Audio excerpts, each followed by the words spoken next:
नमस्ते। राम राम। बहुत पुरानी बात है। विजयनगर में एक प्रसिद्ध राजा थे कृष्णदेव राय। उनके दरबार में बहुत विद्वान कलाकार व्यापारी हमेशा आते जाते रहते थे। बहुत न्यायप्रिय शासक थे। एक दिन उनके यहाँ एक ईरानी व्यापारी आया और वह बहुत दूर देश से आया था, ईरान से आया था। उसका मतलब उद्देश्य था राजा से मिलना और व्यापारिक संबंध बढ़ाना। राजा के लिए वो बहुत सारी कीमती कीमती वस्तुएं लेकर आया।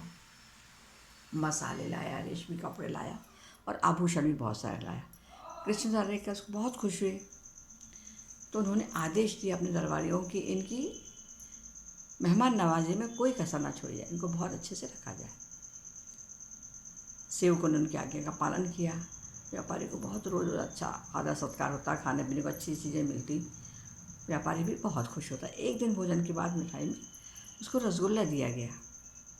उसे देखकर व्यापारी मुस्कुराया और उसने पूछा, क्या आप बता सकते हैं कि इस रसगुल्ले की जड़ क्या है?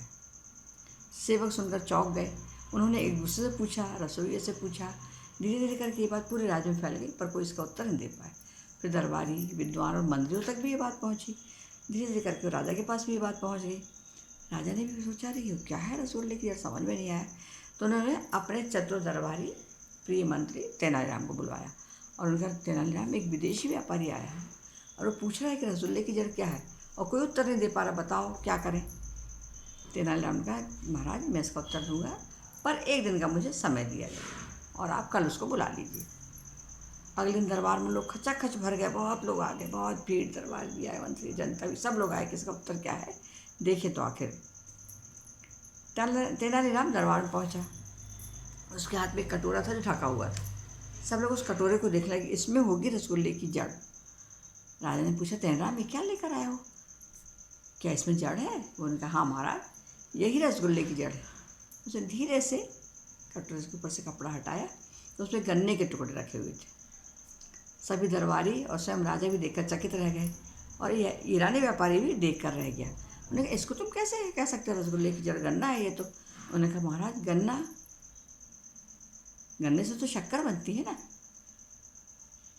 और गन्ना ही शक्कर की जड़ है और शक्कर ही रसगुल्ले का मूल है, इसलिए गन्ना ही रसगुल्ले की जड़ है।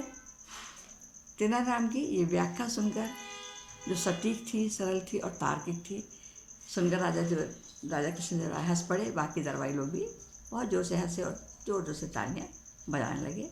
व्यापारी भी तेनालीराम की बुद्धिमत्ता से बहुत प्रभावित हुए। इस प्रकार तेनालीराम ने अपनी चतुराई से न केवल एक जटिल प्रश्न का उत्तर दिया, बल्कि अपने राज्य की इज्जत का भी मान रखा। नमस्ते। राम राम। धन्यवाद।